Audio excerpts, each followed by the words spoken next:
A Sapphic senator conceals her affair, until a young staffer uncovers the scandal. Behind closed doors. Chapter 1.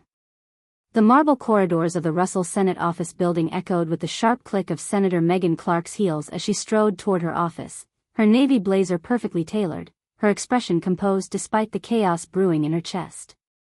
At 42, she had mastered the art of political theater, every gesture calculated, every word measured, every emotion carefully contained behind a mask of professional competence.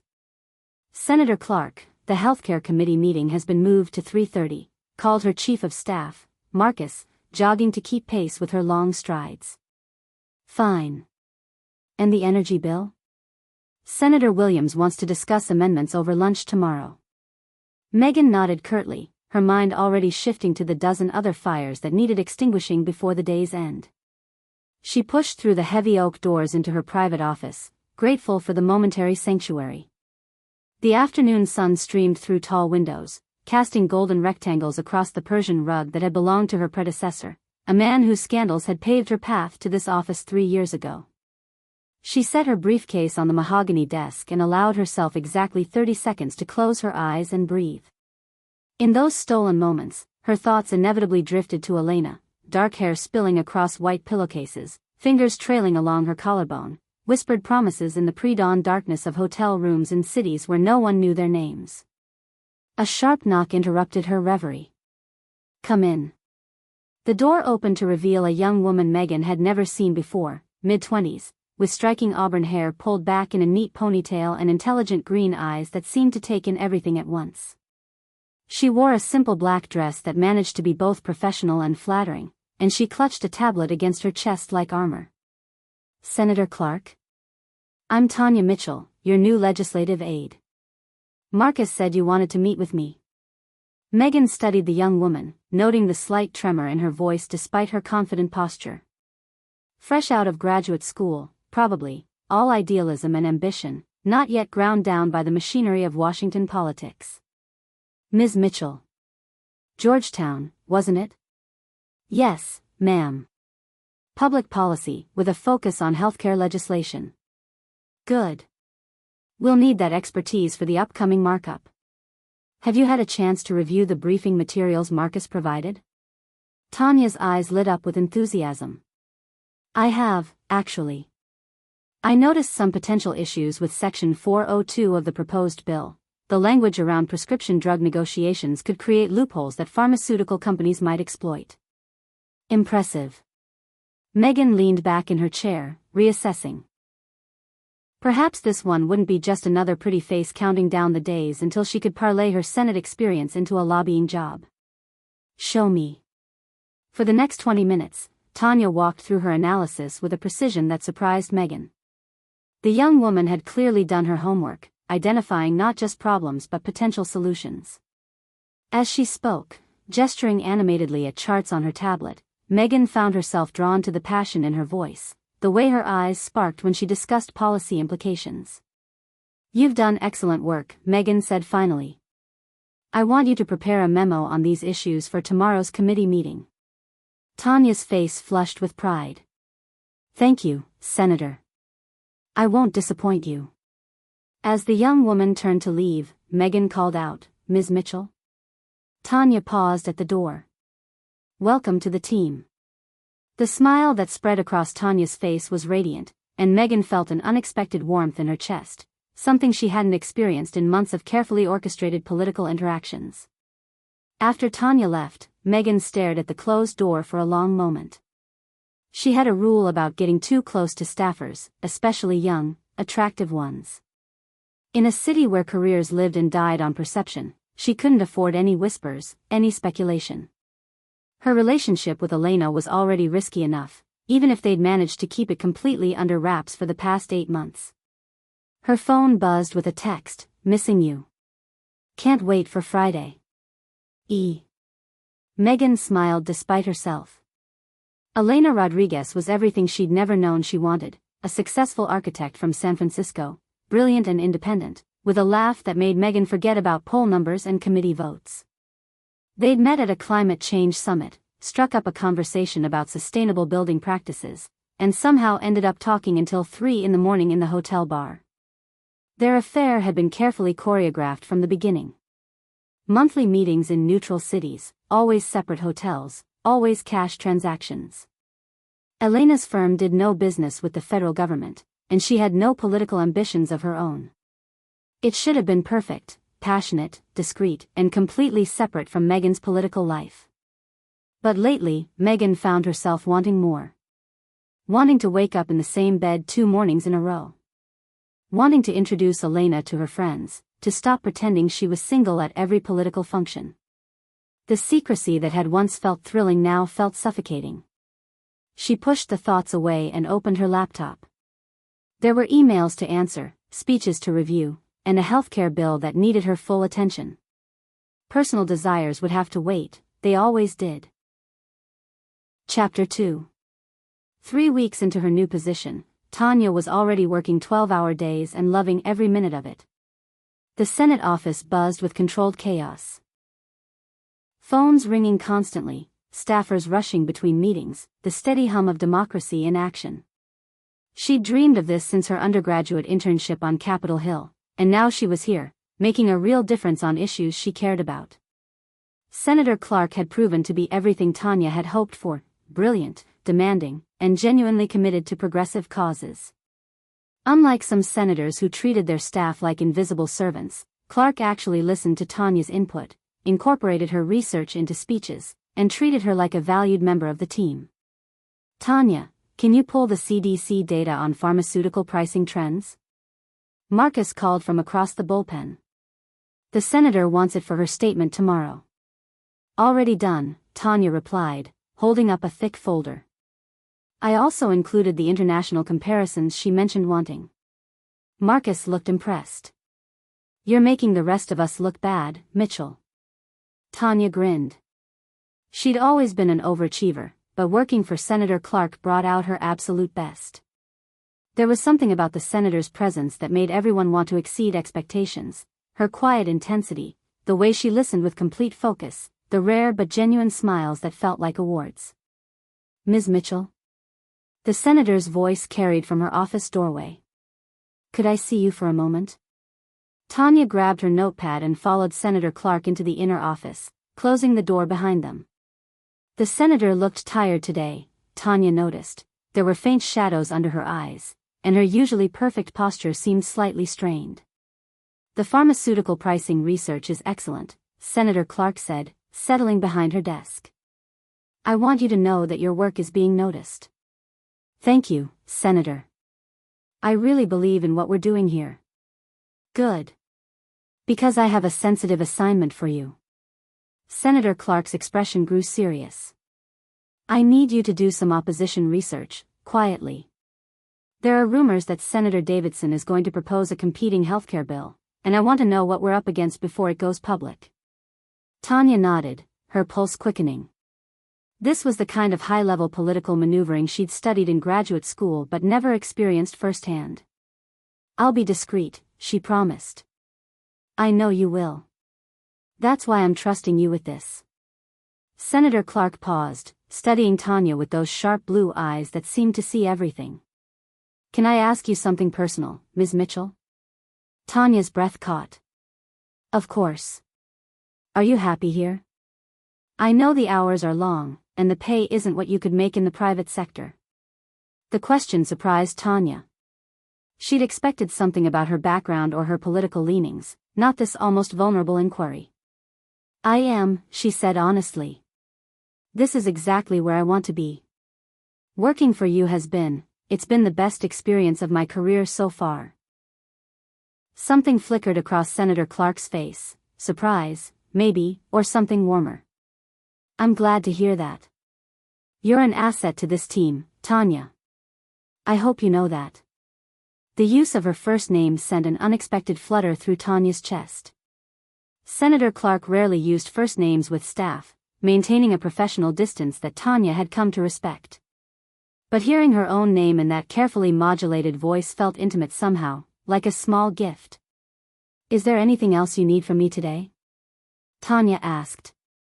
"Actually, yes. I have a dinner meeting tonight that might run late, and I need someone to handle any urgent calls that come in. Would you mind staying until 8 or 9? Not at all. Tonya would have stayed until midnight if Senator Clarke asked. Thank you. Order dinner and put it on the office account. As Tonya headed for the door, Senator Clarke called after her again. And Tonya? Good work on the CDC analysis. Your insights on regional pricing variations were particularly astute. Tonya practically floated back to her desk, her cheeks warm with pride. She was making a difference, contributing to important work, and earning the respect of a woman she'd come to admire more each day. Life was good. At 7:30, with the office mostly empty, Tonya was deep in her opposition research when Senator Clarke's personal cell phone rang on the desk she'd left behind. The senator had rushed out to her dinner meeting, forgetting the device in her haste. Tonya glanced at the phone, debating whether to ignore it. But what if it was important? What if it was related to committee business or an urgent vote? The caller ID simply said E. No last name, no context. After the fourth ring, Tonya made a decision. Senator Clarke's office, this is Tonya Mitchell. Oh. The voice was female, slightly accented, surprised. I was trying to reach Megan. Is she available? I'm sorry, the senator is in a meeting. Can I take a message? There was a pause. This is Elena Rodriguez. She'll know who I am. Could you tell her I called about this weekend? Of course, Ms. Rodriguez. I'll make sure she gets the message. Thank you. The line went dead, and Tonya stared at the phone thoughtfully. Elena Rodriguez. The name wasn't familiar from any of the political contacts Tonya had memorized, and the woman's tone had been personal, almost intimate. She'd called the senator by her first name, asked about weekend plans. Tonya wrote down the message and tried to push away the curious flutter in her stomach. So what if Senator Clarke had personal friends? Everyone did. It was none of Tonya's business who called the senator's private line or what they discussed. But as she returned to her research, Tonya found herself wondering about the woman behind the voice, Elena Rodriguez, who called senators by their first names and made plans for weekends. Chapter 3. Megan discovered her forgotten phone at 9:15, after returning from what had been a productive but exhausting dinner with 3 committee chairs and a pharmaceutical lobby representative who'd smiled too much and said too little. The building was nearly empty, just security guards and the occasional late-working staffer moving through the dim corridors. Her office was dark except for one desk lamp still burning in the outer area. Tonya sat hunched over her computer, surrounded by stacks of papers and empty coffee cups, completely absorbed in whatever she was working on. She'd loosened her hair from its usual ponytail, and auburn waves fell around her shoulders as she typed. Ms. Mitchell? Megan called softly, not wanting to startle her. Tonya looked up, blinking as if coming back from a great distance. Senator Clarke. How did the dinner go? Productive, if tedious. You didn't have to stay this late. I wanted to finish the Davidson research while it was fresh in my mind. Tonya gestured to the papers surrounding her. I found some interesting connections between his proposed legislation and campaign contributions from insurance companies. Even exhausted, even after a long day, the young woman's dedication impressed Megan. She approached Tonya's desk, noting the careful organization of documents, the detailed notes written in neat handwriting. Show me. For the next 20 minutes, Tonya walked through her findings with the same thoroughness she'd demonstrated in their first meeting. She'd traced contribution patterns, identified potential conflicts of interest, and mapped out how Davidson's bill would benefit his biggest donors. It was exactly the kind of meticulous research that could make or break a political argument. This is exceptional work, Megan said finally. You've given us exactly what we need to counter his proposal. Tonya's tired face lit up with satisfaction. I'm glad I could help. Oh, before I forget, you had a call on my personal phone. Elena Rodriguez? She said to tell you she called about this weekend. Megan felt her chest tighten. Elena calling her office line was unusual. They had protocols, careful ways of communicating that didn't involve her Senate staff. Did she say anything else? No, just that you'd know who she is and it was about weekend plans. Tonya paused, studying Megan's face with those perceptive green eyes. Is everything all right? Yes, of course. Ms. Rodriguez is a friend. Thank you for taking the message. But Tonya was still watching her with that careful attention, as if cataloging every micro-expression. Megan realized she needed to be more careful. She was usually better at controlling her reactions, but something about Tonya's presence made her feel unexpectedly transparent. You should go home, Megan said, forcing her voice back to its normal professional tone. It's late. So should you. The words slipped out before Tonya could stop them, and she immediately looked embarrassed. I mean, you've had a long day too. There was something almost tender in the observation, a concern that went beyond professional courtesy. Megan felt a warmth spread through her chest. When was the last time someone had worried about her well-being without an agenda? I have a few more calls to make, Megan said, though it wasn't entirely true. But thank you for the concern. As Tonya gathered her things, Megan found herself watching the graceful economy of her movements, the way she carefully stacked papers and capped pens with the same attention to detail she brought to everything else. When Tonya bent to retrieve a fallen document, Megan noticed the elegant line of her neck, the way her hair caught the light. The observation sent a sharp spike of alarm through Megan's consciousness. This was exactly the kind of thinking she couldn't afford, not about a staffer, not about someone who worked for her, not when her career and reputation hung in the balance. Good night, Senator, Tonya said, slinging her bag over her shoulder. Good night, Ms. Mitchell. And thank you again for staying late. After Tonya left, Megan sat alone in her office and called Elena back. I'm sorry I missed your call, she said when Elena answered. I forgot my phone. No problem. Your staffer was sweet, Tonya, right? She seemed very professional. She is. What did you need? I was hoping we could move our Portland meeting to Saturday instead of Sunday. I have a client presentation that got moved to Monday morning. Megan checked her mental calendar. Portland in October, they'd planned a weekend at a boutique hotel Elena had found, somewhere they could walk through the city without worrying about recognition. Saturday works. Perfect. I've missed you. I've missed you too. They talked for another 10 minutes about logistics and Elena's current projects, the comfortable conversation of two people who'd learned to find intimacy in stolen moments and careful planning. But even as they spoke, Megan's mind kept drifting to Tonya's observation about her long day, the genuine concern in those green eyes. After hanging up, she sat in the darkened office and tried to understand what was happening to her. Elena was everything she should want: successful, independent, discreet. Their relationship was safe, contained, separate from the rest of her life. So why did she find herself thinking about a young staffer who worried about her working too late? Megan gathered her things and headed for the parking garage, pushing the dangerous thoughts away. She had a healthcare bill to defend, a committee vote to prepare for, and a career that demanded her complete focus. Personal complications were a luxury she couldn't afford. But as she drove through the empty D.C. streets toward her Georgetown townhouse, she couldn't shake the memory of Tonya's smile when she'd praised her work, or the way the young woman had looked in the lamplight, surrounded by the evidence of her dedication and intelligence. Chapter 4.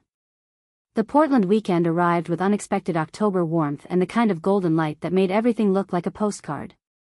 Megan met Elena at their hotel on Saturday afternoon, shedding her Senate persona the moment she stepped into the elevator that would take her to their room. Elena was waiting with champagne and that smile that had first captured Megan's attention 8 months ago, wide and genuine and completely unguarded in a way that politicians rarely managed. Hello, stranger, Elena murmured, stepping into Megan's arms. Hello yourself. Their reunion was everything Megan had been craving: passionate, uncomplicated, free from the careful choreography of her Washington life. They made love with the desperate intensity of two people stealing time from busy lives, then lay tangled in expensive hotel sheets as afternoon faded to evening. Tell me about your week, Elena said, tracing patterns on Megan's bare shoulder. You seem tense. Megan almost laughed. Elena had no idea how tense she'd been, or why. How could she explain that she'd spent the week trying not to notice the way her legislative aide's eyes lit up when discussing policy, or the graceful curve of her neck when she bent over documents? Committee politics, Megan said instead. The healthcare bill is getting pushback from pharmaceutical lobbies. Boring. Elena's fingers moved lower, and Megan arched into the touch. Let's not talk about work. They spent the evening exploring Portland's food scene, holding hands across restaurant tables like any other couple, savoring the freedom of anonymity. Elena told stories about her latest architectural project, a sustainable housing development in Oakland that would set new standards for environmental design. Megan found herself relaxing in a way she rarely managed anymore, laughing at Elena's impressions of difficult clients, feeling genuinely happy for the first time in weeks. I've been thinking, Elena said as they walked along the Willamette River after dinner. About us. Megan's steps slowed. What about us? This sneaking around. These stolen weekends. Don't you ever want more? The question hit too close to Megan's own recent thoughts. You know why we have to be careful. Do we, though? I mean, really? Elena stopped walking, turning to face Megan. You're not exactly in the closet. Your sexuality isn't a secret. My sexuality isn't the issue. It's about perception, about giving opponents ammunition. Megan could hear the defensive edge in her own voice. You don't understand what it's like in Washington. Every relationship is scrutinized, analyzed for conflicts of interest or potential scandals. I'm an architect from San Francisco. I don't lobby, I don't have government contracts, I don't even vote in your district. What scandal could there possibly be? That's not the point. Then what is the point, Megan? Elena's voice was rising slightly, drawing glances from other pedestrians. Because from where I'm standing, it looks like you're ashamed of me. The accusation stung because it was so far from the truth. That's not fair. Isn't it? When was the last time you introduced me to anyone in your life? When have we ever done anything together that wasn't carefully planned to avoid anyone seeing us? Megan looked away, watching the lights from passing boats reflect on the dark water. Elena was right, of course. Their relationship had become a series of strategic maneuvers, more like a military operation than a romance. I'm not asking you to hold a press conference, Elena continued, her voice softer now. I just want to feel like I'm part of your life, not a secret you're managing. You are part of my life. The most important part. Then prove it. They walked back to the hotel in tense silence, the easy intimacy of the evening fractured. In their room, they made love again, but it felt different now, desperate, almost sad, as if they were both trying to bridge a gap that seemed to be widening with each passing month. Sunday morning brought rain and the inevitable return to reality. As they packed their separate bags and prepared to catch separate flights, Elena tried once more. Think about what I said, okay? I love you, Megan. But I can't keep being your dirty little secret forever. Megan wanted to say she loved Elena too, wanted to promise they'd find a way to make it work. Instead, she nodded and kissed Elena goodbye, already mentally shifting back to her Senate responsibilities. On the flight back to Washington, Megan stared out at the clouds and tried to imagine a world where she could be openly in love with Elena Rodriguez. Weekend trips that didn't require fake names and cash payments. Holiday parties where Elena stood beside her as her partner, not her friend from California. A life where love didn't have to be hidden. But every scenario she constructed crumbled under the weight of political reality. Conservative opponents who would use her relationship to deflect from policy debates. Liberal allies who would quietly question her judgment. Media coverage that would focus more on her personal life than her legislative achievements. By the time the plane landed at Reagan National, Megan had convinced herself that secrecy was the only viable option. Elena would understand, eventually. She had to. What Megan didn't know was that Tonya Mitchell had spent her weekend doing exactly the kind of thorough research that made her such a valuable staffer, and that Elena Rodriguez's name had appeared in several places that made Tonya's carefully trained political instinct sit up and take notice. Chapter 5. Monday morning brought the usual chaos of a Senate office in full swing, but Tonya found herself distracted as she sorted through the weekend's accumulated emails and briefing materials. She'd spent Sunday afternoon doing what she'd started thinking of as due diligence, researching Elena Rodriguez to satisfy her own curiosity about the woman who'd called Senator Clarke's personal line. What she'd found was interesting, if not particularly scandalous. Elena Rodriguez was a respected architect based in San Francisco, specializing in sustainable design and urban planning. Her firm, Rodriguez Environmental Design, had an impressive portfolio of award-winning projects and a client list that included several high-profile environmental organizations. More intriguingly, Elena had been photographed at several political fundraisers over the past year, always carefully positioned in group shots, never prominently featured, but there nonetheless. Climate change summits, environmental advocacy galas, progressive political events. The kind of circles where a Democratic senator might naturally move. Tonya told herself she was just being thorough. In her position, it was important to know about the people in Senator Clarke's orbit, to understand potential connections and conflicts of interest. It had nothing to do with the odd flutter she'd felt when the woman called, or the way Senator Clarke's composed expression had shifted when she'd mentioned the message. "Mitchell, you look like you're solving world hunger over there," Marcus called from his desk. "Please tell me it's the healthcare markup prep and not some new crisis I need to know about." "Just catching up on weekend reading," Tonya replied, quickly closing the browser tab with Elena's architectural firm website. "The markup materials are ready to go." "Good. The senator wants to meet with the team at 10 to go over strategy." Tonya spent the next hour reviewing committee procedures and potential amendments, forcing herself to focus on the work that actually mattered. But when Senator Clarke walked into the conference room at exactly 10 o'clock, Tonya found herself studying her boss's face for signs of, what? Stress? Satisfaction? Some hint about how her weekend had gone. Senator Clarke looked perfectly composed as always, her navy suit impeccable, her blonde hair pulled back in its usual neat chignon. But Tonya noticed the faintest shadows under her eyes, a tension in her shoulders that suggested the weekend hadn't been entirely restful. "Let's dive right in," Senator Clarke said, settling at the head of the conference table. "The Davidson bill is going to be introduced tomorrow, and we need to be ready with our response." For the next hour, they strategized talking points and amendment language, dissecting every clause of Davidson's proposal with the precision of surgeons. Tonya found herself impressed, as always, by Senator Clarke's command of the material and her ability to see 3 moves ahead in the political chess game. "Tonya's research on Davidson's donors is going to be crucial," Senator Clarke said, nodding in her direction. "Make sure those connection charts are ready for the press briefing." "Already prepared," Tonya replied, pleased by the recognition. "I also drafted some potential response quotes that tie his positions to his funding sources." "Excellent. Let me see those after we're done here." As the meeting broke up, Senator Clarke gestured for Tonya to stay behind. They waited until the others had filed out, leaving them alone in the conference room with its wall of windows overlooking the Capitol dome.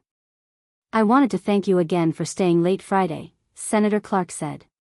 "Your research made a real difference in our strategy. I'm happy to help. That's why I'm here." Senator Clarke studied her for a moment, and Tonya felt that familiar flutter under the intensity of her gaze. "Can I ask you something, Ms. Mitchell?" "Of course." "The woman who called Friday night. Elena Rodriguez. Did she say anything else? About where she was calling from, or?" The question seemed oddly specific, and Tonya noticed a subtle tension in Senator Clarke's posture as she asked it. "No, just that it was about weekend plans." She sounded nice, though. "Professional." "She is." Senator Clarke's expression softened almost imperceptibly. "She's a friend from California. An architect. That's wonderful. It must be nice to have friends outside of politics." "It is." But Senator Clarke's voice carried a note of something, sadness? Frustration, that made Tonya want to ask follow-up questions she had no business asking. Instead, she gathered her materials and prepared to leave. "Is there anything else you need from me today?" "Actually, yes. I have a conference call with environmental groups this afternoon about the renewable energy provisions in the healthcare bill. I'd like you to sit in and take notes. I'd be honored. As Tonya headed for the door, Senator Clarke called her name one more time. Tonya? You've been doing exceptional work lately. I hope you know how much I appreciate your dedication. The praise sent warmth spreading through Tonya's chest, and she found herself smiling more broadly than strictly professional. Thank you, Senator. That means a lot. Walking back to her desk, Tonya tried to analyze her reaction to the brief exchange. Senator Clarke's mention of Elena Rodriguez had been casual, almost offhand, but there had been something underneath it, a careful quality that suggested the friendship might be more complex than she'd indicated. And the way she'd looked when asking about the phone call, the subtle vulnerability in her expression when she'd talked about having friends outside politics. Tonya couldn't shake the feeling that there was more to the story. Not that it was any of her business, she reminded herself firmly. Senator Clarke was entitled to her privacy, and Tonya was a staffer, not a confidant. Her job was to support the senator's legislative work, not to speculate about her personal relationships. But as she settled at her desk and opened her laptop, Tonya found herself wondering what it would be like to be someone Senator Megan Clarke trusted with her secrets, and immediately pushed the dangerous thought away. Chapter 6. The environmental group's conference call proved to be more contentious than Megan had anticipated. Representatives from 6 different organizations spent 90 minutes arguing about renewable energy targets, carbon offset provisions, and the political viability of ambitious climate goals embedded in healthcare legislation. Tonya took detailed notes throughout the call, occasionally catching Megan's eye to nod or raise an eyebrow at particularly heated exchanges. Her presence was surprisingly comforting. Someone who understood the nuances of the debate, who could track the competing interests and shifting alliances with the same analytical precision she brought to everything else. Senator, I think Sierra Club makes a valid point about the timeline, Tonya murmured during one particularly passionate argument about implementation schedules. But if we push the deadline back 6 months, it might give opponents more time to organize resistance. The observation was astute, and Megan incorporated it into her response. I appreciate the timeline concerns, but we need to balance ambition with political reality. Ms. Mitchell raises a good point about giving our opponents more opportunities to mobilize if we extend the implementation period. After the call ended, they debriefed in Megan's office while the late afternoon sun slanted through the windows. Tonya had spread her notes across the coffee table, color-coding different organization positions and highlighting areas of potential compromise. You handled that beautifully, Tonya said, looking up from her organizational system. The way you got them to focus on shared goals instead of individual agendas, that was masterful. 20 years of herding political cats, Megan replied, settling into the chair across from Tonya. Though I have to admit, your timeline observation probably saved us from a significant tactical error.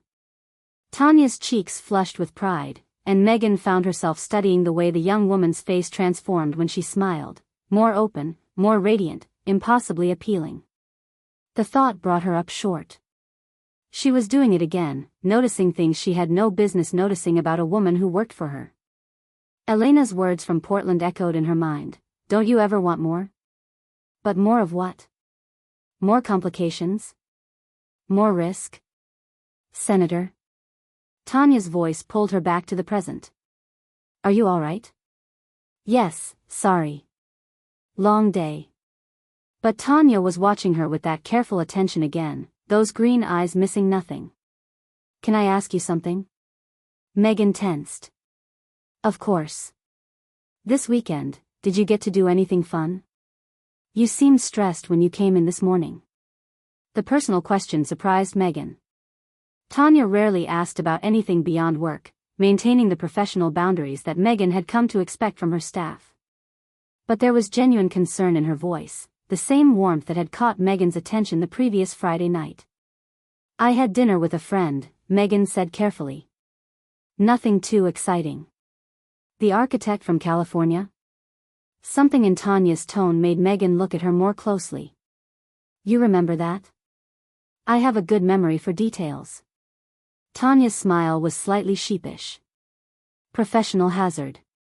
Megan wondered exactly what details Tonya remembered, and whether her good memory extended to research beyond what she'd been officially assigned.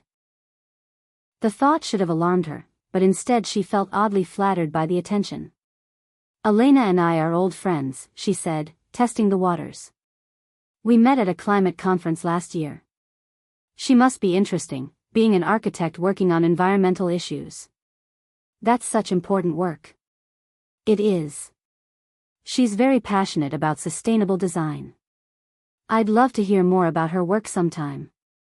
Environmental architecture is fascinating, the way you can reduce carbon footprint through smart building design.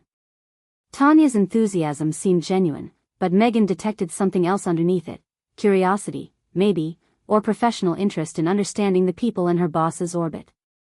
Either way, talking about Elena felt dangerous. Every word risked revealing more than she intended. "I'm sure she'd be happy to discuss it if you ever met," Megan said, immediately regretting the implication that such a meeting might happen. "That would be wonderful. I'm always interested in learning from people who are making a real difference." The conversation was becoming too personal, too intimate. Megan could feel herself being drawn into deeper waters, tempted to share more than she should about Elena, about their relationship, about the complications that were slowly tearing them apart. "We should probably wrap up for today," she said, standing abruptly. "You've put in another long day." Tonya looked slightly disappointed but gathered her materials without protest. "Of course. Thank you for letting me sit in on the call. Thank you for your insights. They were invaluable." As Tonya headed for the door, she paused and turned back. "Senator, I hope you don't mind me saying this, but you shouldn't work so late every night. Even senators need time to recharge." The concern in her voice was unmistakable, and Megan felt that dangerous warmth spreading through her chest again. When was the last time someone had worried about her well-being without wanting something in return? "I'll keep that in mind," she said softly. After Tonya left, Megan sat alone in her office as evening shadows lengthened across the carpet. She thought about Elena's frustration in Portland, about the growing distance between them despite their physical intimacy. Then she thought about Tonya's smile when she'd praised her work, the genuine concern in her voice when she'd suggested Megan needed rest. Two very different women offering two very different types of connection. Elena, passionate and demanding and increasingly impatient with secrecy. Tonya, professional and brilliant and dangerously appealing in ways Megan was only beginning to understand. She picked up her phone to call Elena, to try once more to bridge the gap that had opened between them in Portland. But instead, she found herself staring at the device, thinking about green eyes and auburn hair and the way Tonya had looked when she'd talked about wanting to learn from people making a difference. Megan set the phone down without making the call. Chapter 7. The healthcare markup session turned into a 14-hour marathon that tested everyone's endurance and political stamina. Megan had been in committee rooms for most of her adult life, but even she felt drained as senators debated amendments late into the evening, their voices growing hoarse as partisan tensions escalated. Tonya had been a constant presence throughout the day, sitting in the gallery with other staffers, taking notes, and occasionally slipping Megan carefully written updates on media coverage and stakeholder reactions. Each note was precisely timed and strategically helpful, talking points when Megan needed them, poll numbers that supported her arguments, even a gentle reminder to drink water during a particularly heated exchange about prescription drug pricing. "The Mitchell girl is good," Senator Williams murmured to Megan during a brief recess. "Sharp as a tack and twice as organized as most of my senior staff." Megan glanced toward the gallery where Tonya sat surrounded by documents, her laptop balanced on her knees as she typed rapidly. Even after 12 hours, she looked focused and alert, her auburn hair catching the harsh fluorescent light as she worked. "She is," Megan agreed, then caught herself staring and forced her attention back to Williams. "Very dedicated. You should hold on to that one. Good legislative aides are worth their weight in gold." When the session finally ended at nearly midnight, Megan felt like she'd been through a political war zone. They'd managed to defeat 3 hostile amendments and strengthen 2 key provisions, but the victory felt exhausting rather than triumphant. The Capitol building was nearly empty as she made her way back to her office, her heels echoing in the marble corridors. She was surprised to find Tonya still at her desk, organizing the day's materials and preparing briefing documents for the morning's media interviews. "Ms. Mitchell," Megan said, stopping at the edge of Tonya's workspace. "You should have gone home hours ago." Tonya looked up, pushing a strand of hair behind her ear. "I wanted to get everything organized while it was fresh in my mind. Besides, I knew you'd need talking points for the morning shows." She gestured to a neat stack of papers beside her computer: press statements, statistical summaries, and response strategies for likely questions. Even exhausted, she'd anticipated Megan's needs and prepared accordingly. "This is exceptional work," Megan said, picking up the press materials. "But you need to take care of yourself too." "I will. I wanted everything to be perfect for tomorrow. Today was such a big win, and I want to make sure we communicate that effectively." There was something almost breathless in Tonya's voice, an excitement that went beyond professional satisfaction. She'd been invested in every moment of the committee debate, understanding not just the policy implications but the political theater, the strategic maneuvering that would determine whether their healthcare reforms ever became reality. "You were incredible today," Megan said softly. "I don't know how I would have managed without your support." Tonya's face lit up with a smile that was radiant even in the harsh office lighting. "Really? Really? You anticipated my needs before I knew what they were. That takes remarkable instinct and attention to detail." "I've been watching you work," Tonya said, then immediately looked embarrassed. "I mean, professionally. Learning your patterns, understanding how you think through complex problems. You're an amazing senator, and I wanted to support you the best way I could." The admission sent an unexpected jolt through Megan's system. Tonya had been studying her, learning her rhythms and preferences with the same careful attention she brought to policy research. There was something intensely intimate about the idea of being so thoroughly observed and understood. "I should drive you home," Megan heard herself say. "It's late, and you shouldn't be alone on the metro at this hour." "Oh, you don't need to. I insist. Besides, I could use the company for the drive."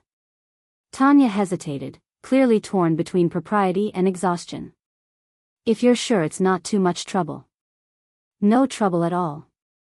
20 minutes later, they were driving through the quiet streets of D.C. in Megan's BMW, classical music playing softly as they headed toward Tonya's apartment in DuPont Circle. The younger woman had given her address without the usual political geography that dominated most Washington conversations, no mention of networking opportunities or strategic location choices, just a simple, "It's near the bookstore on Connecticut Avenue."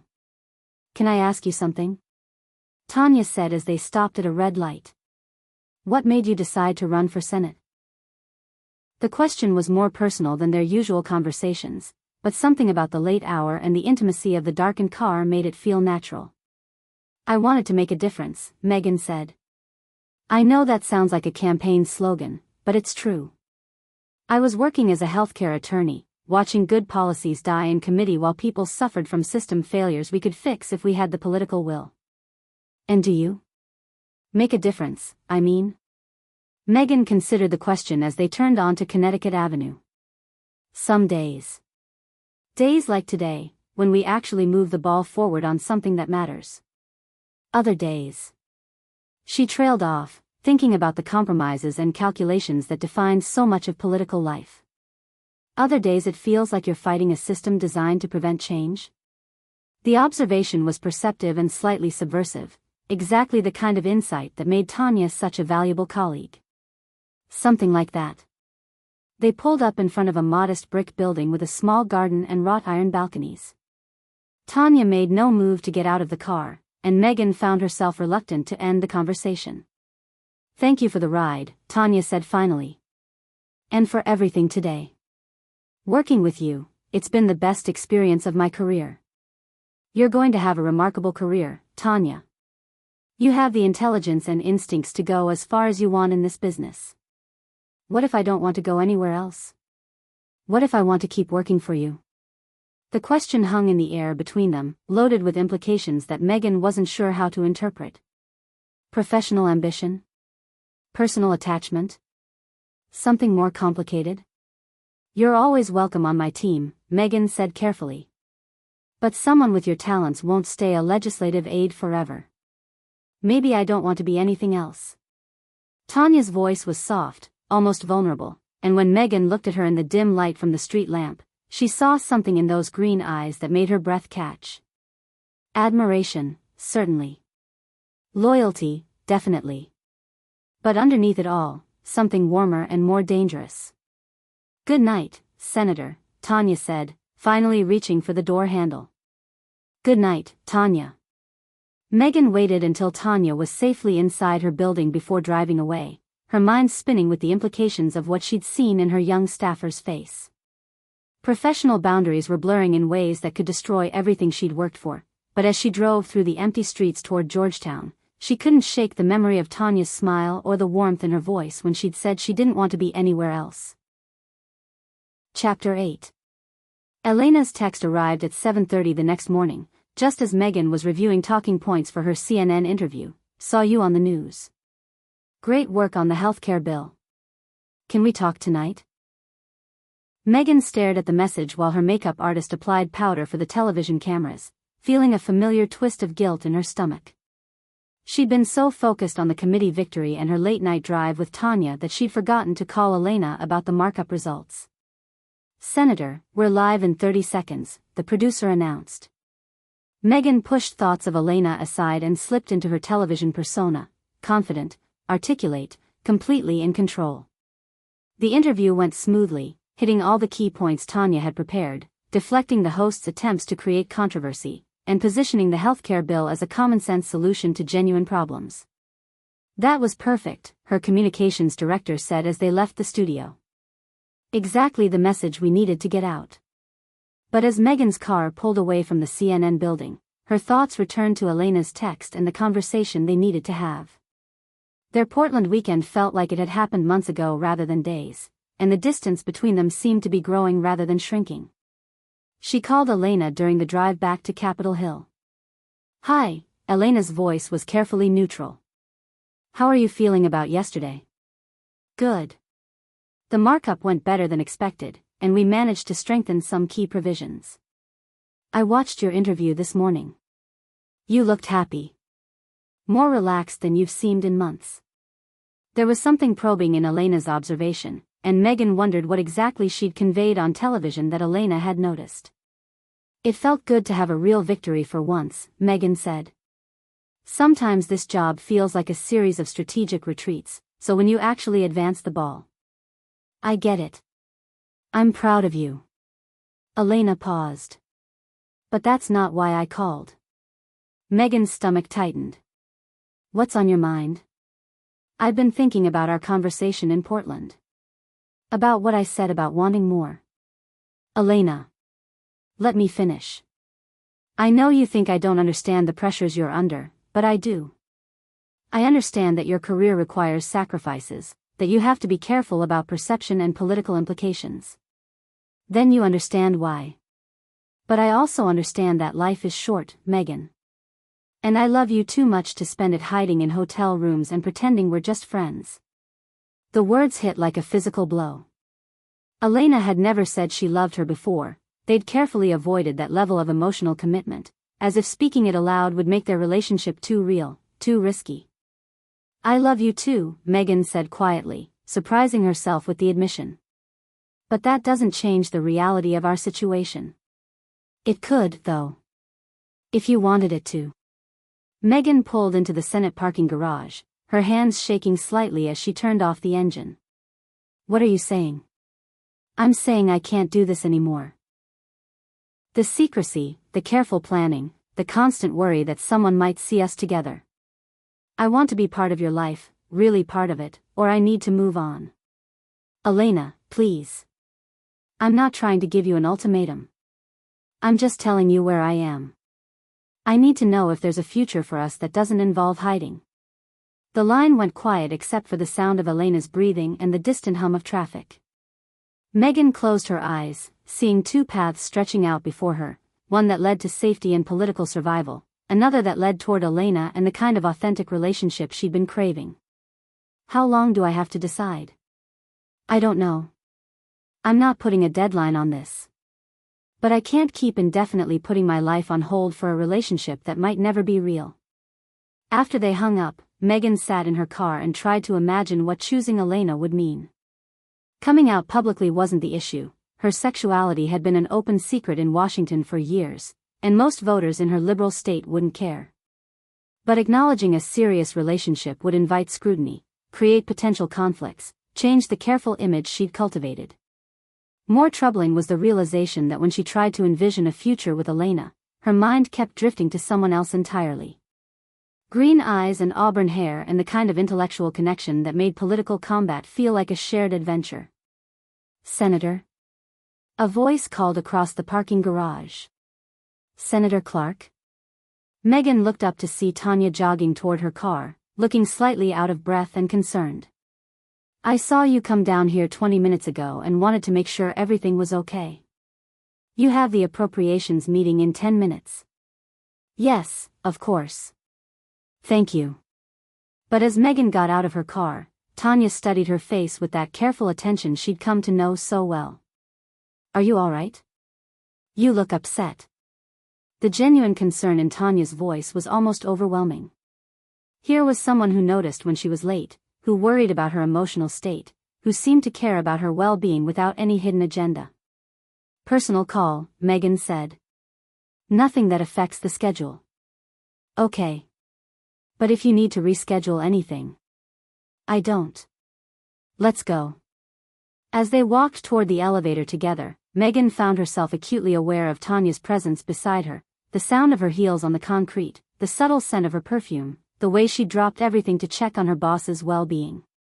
Elena wanted a future together, wanted Megan to choose love over political calculation.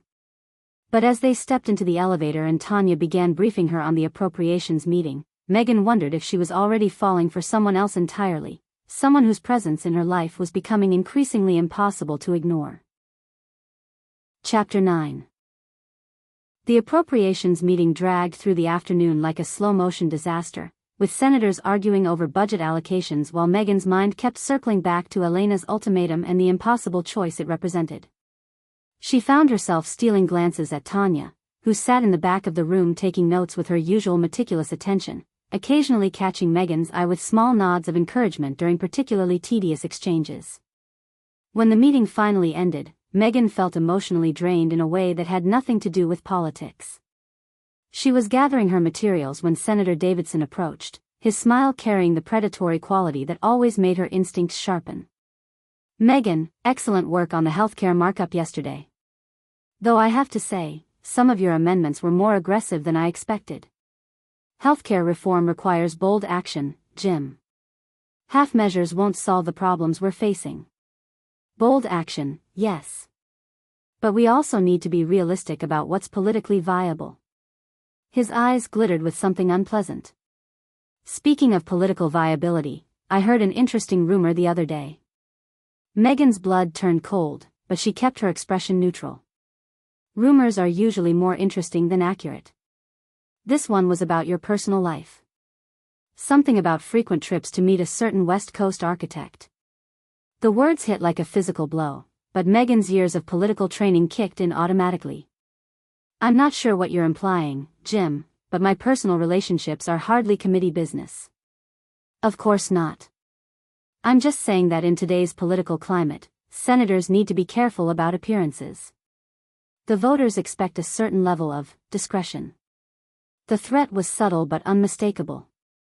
Davidson somehow knew about Elena, which meant others might know too. Her carefully constructed secrecy had been compromised, and now her relationship was potential ammunition for political enemies. "I appreciate your concern," Megan said icily, "but I'm quite capable of managing my own affairs." "I'm sure you are." Just friendly advice from one colleague to another. Davidson walked away with that same predatory smile, leaving Megan standing frozen in the committee room as the implications crashed over her. If Davidson knew about Elena, the information could surface at any time, leaked to the media, whispered to opposition researchers, used as leverage for political negotiations. "Senator?" Tonya's voice cut through her spiraling thoughts. "Are you ready to head back?" Megan looked at her young staffer, so earnest, so concerned, so completely unaware of the political earthquake that had just shifted the ground beneath them. "Yes," she managed. "Let's go." They walked back to the office in relative silence, Tonya seeming to sense that something significant had happened but wisely not pressing for details. Once they were behind closed doors, Megan's carefully maintained composure finally cracked. "Cancel my evening appointments," she said, sinking into her desk chair. "I need some time to think." "Of course. Should I reschedule the pharmaceutical lobby meeting for tomorrow?" "Friday. And tell Marcus I don't want to be disturbed unless the building is on fire." Tonya hesitated at the door. "Senator, if there's anything I can do." "There isn't. But thank you." After Tonya left, Megan stared out her window at the Capitol dome and tried to process what Davidson's threat meant for her relationship with Elena. The secrecy that had felt protective now seemed naive. If Davidson knew, others probably did too. Her carefully choreographed affair was already compromised. She thought about calling Elena, explaining what had happened, discussing damage control strategies. But what could she say? That their relationship was now a political liability that could destroy everything Megan had worked for? That love, no matter how genuine, couldn't compete with the harsh realities of political survival? Her phone buzzed with a text from Elena, "Thinking about our conversation. I know this is hard, but I meant what I said. I love you." Megan stared at the message, feeling something crack open in her chest. Elena loved her. Had risked everything to say so. Deserved better than this careful dance of secrecy and political calculation. But before she could respond, there was a soft knock on her door. "Senator?" Tonya's voice was barely audible. "I'm sorry to bother you, but there's something I think you should know." Dread pooled in Megan's stomach. "Come in." Tonya entered with a manila folder, her expression carefully neutral but her eyes bright with concern. "I've been monitoring social media and news feeds, and there are some unusual search patterns related to your name." "What kind of patterns?" "Searches combining your name with terms like personal life and California connections. Nothing concrete yet, but the activity suggests someone might be developing a story." Megan's worst fears crystallized. "How long has this been going on?" "The spike started this afternoon, about an hour after the appropriations meeting ended." Davidson had wasted no time. Whatever information he had, he was already putting it into play, probably through surrogates and opposition research firms that could maintain plausible deniability. "There's more," Tonya said quietly. "I cross-referenced the search patterns with recent travel records that are publicly available through congressional disclosure forms. Someone with access to those records could piece together a pattern of trips that might raise questions." The careful professionalism in Tonya's voice couldn't quite mask her concern, and Megan realized her young staffer had figured out more than she was directly saying. Tonya was too smart, too thorough, not to have connected the dots between Elena's phone call, Megan's recent travel, and the developing threat. "What would you recommend?" Megan asked, curious to hear Tonya's analysis. "Proactive transparency," Tonya said without hesitation. "If someone is developing a story about your personal life, the best defense is to control the narrative yourself. Get ahead of it before they can frame it negatively. And if the personal relationship in question could be seen as politically complicated?" Tonya's green eyes met hers directly. "Then you have to decide whether protecting the relationship is worth the political risk, or whether protecting your career is worth the personal cost." The words echoed Elena's ultimatum with uncomfortable precision. Two women, in very different ways, asking her to choose between love and ambition, between authentic connection and political survival.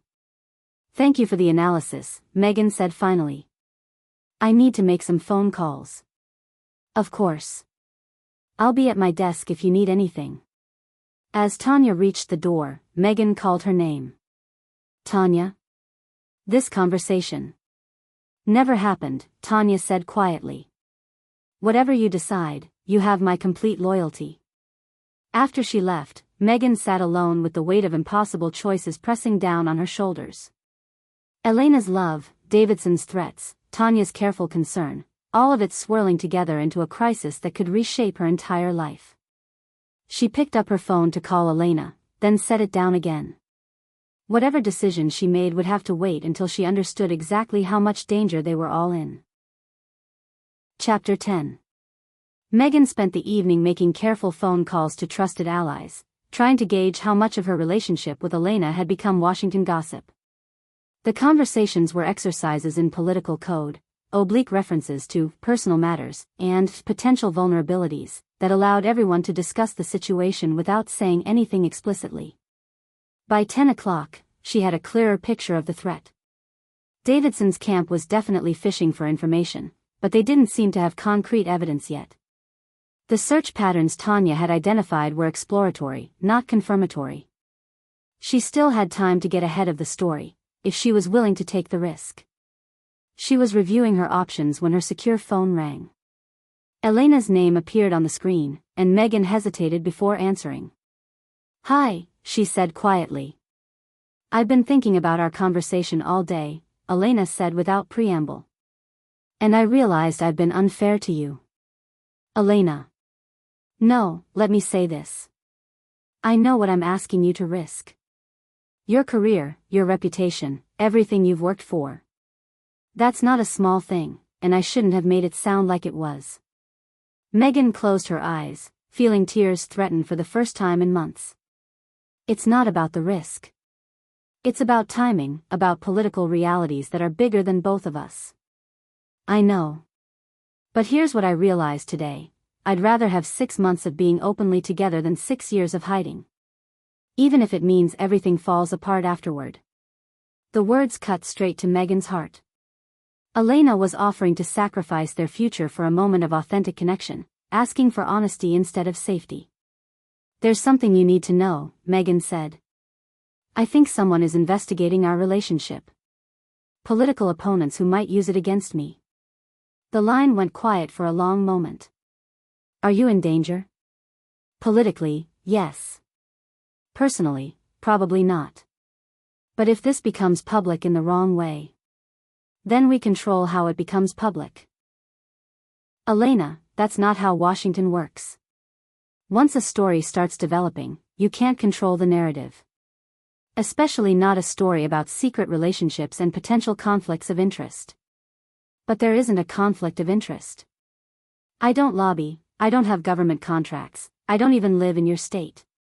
That doesn't matter. The appearance of impropriety is enough to create a scandal." Elena was quiet again, and Megan could almost hear her thinking through the implications. "What if we ended it?" Elena said finally. "Cleanly, publicly, before anyone could use it against you." The suggestion hit Megan like a physical blow. "Is that what you want?" "God, no. But if it would protect you. I don't want you to sacrifice yourself for my political career. And I don't want your political career to sacrifice us." They were talking in circles, each trying to protect the other from consequences that seemed increasingly inevitable.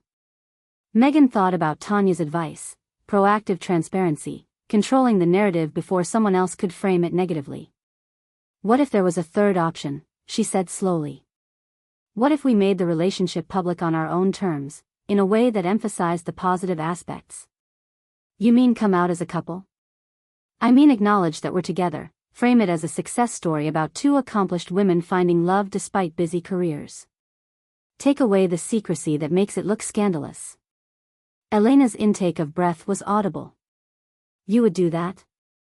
"I'm considering it. It would mean giving up our privacy, dealing with media attention, facing political fallout. But it might be better than letting someone else tell our story." "Megan, are you sure? This is your career we're talking about." "My career will survive a relationship. It might not survive a scandal." They talked for another hour, working through the logistics and implications of going public. It would require careful timing, strategic media placement, and a communication strategy that emphasized their professional accomplishments rather than personal drama. "I need to talk to my staff," Megan said finally. "Get their input on messaging and timing." "Your staff knows about us?" "My legislative aide figured it out. She's the one who warned me about the opposition research." "She sounds smart." "She is. probably too smart for her own good. After they hung up, Megan sat in her Georgetown townhouse and tried to imagine what her life would look like after such a revelation. Press conferences, media interviews, endless questions about her personal life. But also, potentially, the freedom to be honest about who she loved and why. Her phone buzzed with a text from Tonya, working late on messaging strategy. "Let me know if you want to discuss options tomorrow." Even at 11 o'clock at night, her dedicated staffer was thinking 3 steps ahead, preparing for conversations they hadn't even scheduled yet. Megan found herself smiling despite the gravity of her situation. Whatever challenges lay ahead, at least she had someone in her corner who understood both the political implications and the personal stakes. She typed back, "Thank you. Let's meet first thing tomorrow to discuss strategy." The response came immediately, "I'll be ready. Whatever you decide, we'll make it work." The confidence in those words was exactly what Megan needed to hear. Whatever path she chose, whether toward Elena or away from her, toward transparency or continued secrecy, she wouldn't be facing it alone. Chapter 11. Tonya arrived at the office before dawn, armed with coffee and 3 different communication strategies she'd spent the night developing. She'd barely slept, her mind churning through messaging frameworks and damage control scenarios, trying to anticipate every possible outcome for whatever decision Senator Clarke was facing. The office was empty except for security, giving her the quiet space she needed to finalize her recommendations. She spread documents across the conference table, press statements, timeline analyses, media contact lists, creating a tactical war room for a battle that hadn't officially begun. At 6:30, she heard the distinctive click of Senator Clarke's heels in the corridor. Tonya's pulse quickened as she arranged her materials one final time, knowing that the next few hours could determine the trajectory of both their careers. "Good morning," Senator Clarke said, appearing in the conference room doorway with her usual composed elegance despite the early hour. "I see you've been busy. I wanted to be prepared for whatever direction you decide to take."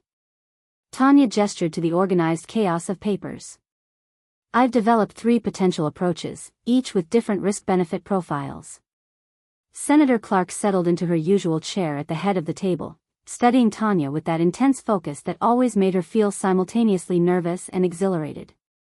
"Before we dive into strategy," Senator Clarke said, "I need to ask you something directly. How much do you know about my personal situation?" Tonya felt heat rise in her cheeks.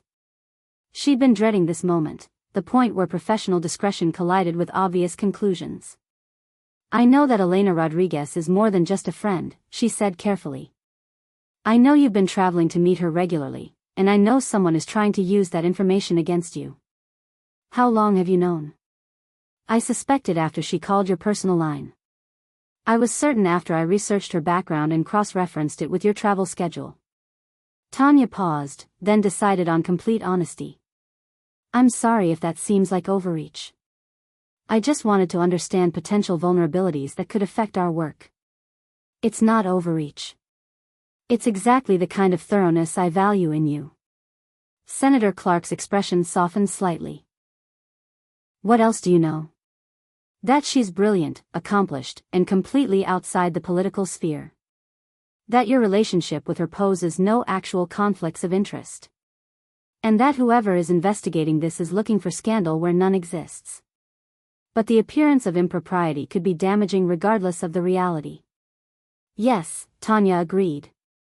"Which is why proactive transparency is your best option." For the next hour, they worked through Tonya's strategies with the precision of military planners. Option 1 involved quietly ending the relationship and denying any serious involvement if questioned. Option 2 meant continued secrecy with enhanced security measures. Option 3 required going public on their own terms. "The third option is the riskiest," Tonya explained, "but it's also the only one that gives you complete control over the narrative. Frame it as a love story between 2 successful women rather than a political scandal. And you think that narrative would be believable?" "I think it would be truthful. Sometimes that's the most powerful message of all." Senator Clarke was quiet for several minutes, studying the timeline Tonya had prepared for a potential public announcement. When she finally spoke, her voice carried a weight that made Tonya's chest tighten. There's something else you should know. Elena has given me an ultimatum: either we make our relationship real and public, or she needs to move on. The words hit Tonya like a physical blow, though she tried to keep her expression neutral. That must be incredibly difficult. It is.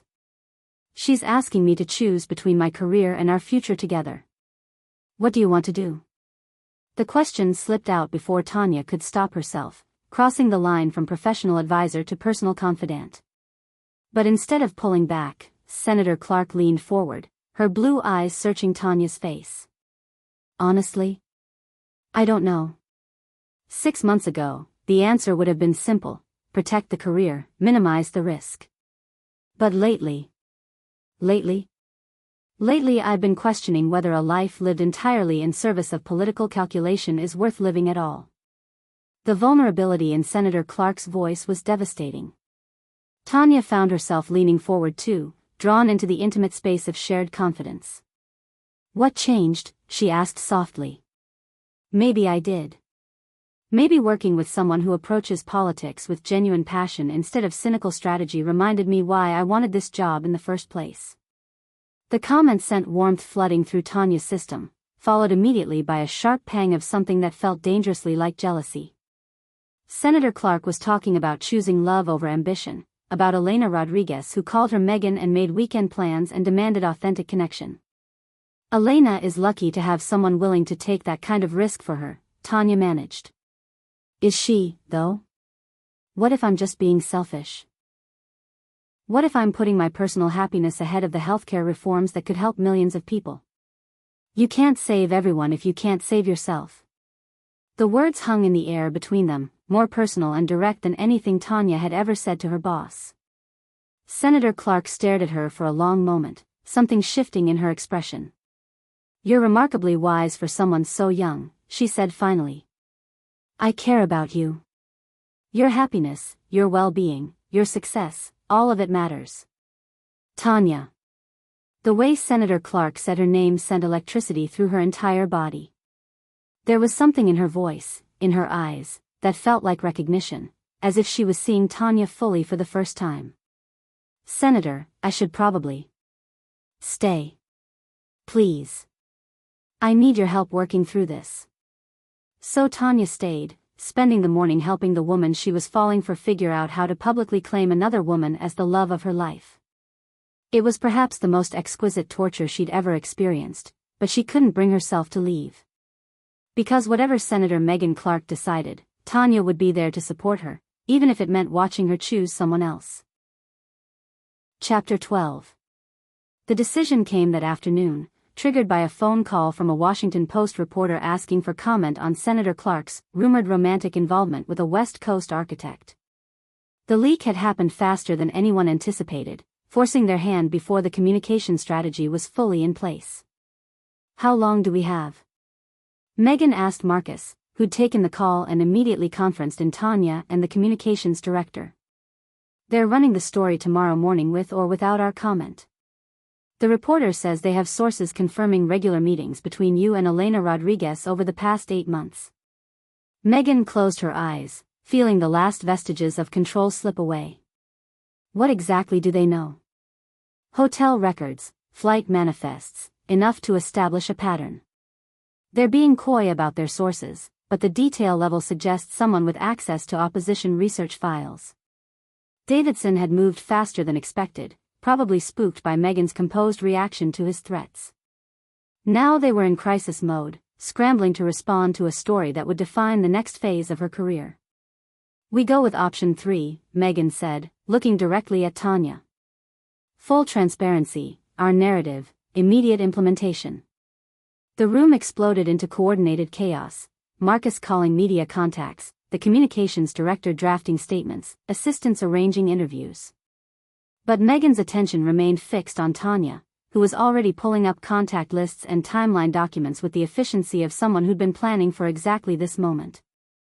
I'll call Elena and brief her on what's happening, Megan said. Tonya, I need you to coordinate with her team on messaging consistency. Of course. What's her publicist's contact information? She doesn't have one. Elena's not a public figure, This is going to be completely new territory for her. Tonya's expression shifted to concern. Then we need to protect her as much as possible. Frame her as an accomplished professional who happens to be dating a senator, not as a political story. The protective instinct in Tonya's voice surprised Megan. Here was someone who barely knew Elena, planning communication strategy to shield her from media scrutiny. It was remarkably generous, especially given what Megan was beginning to suspect about Tonya's own feelings. "Thank you," Megan said softly. "That means more than you know." The next few hours passed in a blur of phone calls and strategic planning. Elena took the news with characteristic directness, agreeing to coordinate statements and make herself available for interviews if necessary. Her voice carried excitement beneath the anxiety. Finally, after months of secrecy, they could be honest about their relationship. "Are you sure about this?" Elena asked during their third conversation of the day. "There's still time to deny everything, claim we're just friends." "I'm sure," Megan said, surprised by how certain she felt. "I'm tired of hiding who I love." But even as she said the words, Megan found herself watching Tonya through her office window, noting the focused intensity with which she worked, the grace of her movements as she coordinated media responses. The young woman had thrown herself into protecting Elena with the same thoroughness she brought to everything else, never once indicating that the situation might be personally painful for her. "The Post wants a joint interview tomorrow," Elena said. "Both of us together, talking about our relationship and how we met." "That could work. Humanize the story, make it about love rather than politics." Tonya suggested it, actually. She said joint appearances would demonstrate that we're comfortable with public scrutiny, that we have nothing to hide. Of course it was Tonya's idea. Even in the middle of a political crisis, she was thinking 3 steps ahead, anticipating media psychology and public reaction. "She's remarkable," Megan said. "She sounds it. I can't wait to meet her." The comment sent an unexpected jolt through Megan's system. Elena meeting Tonya, 2 women who mattered to her in completely different ways, sitting in the same room, discussing the revelation of a relationship that would change everything. "Megan?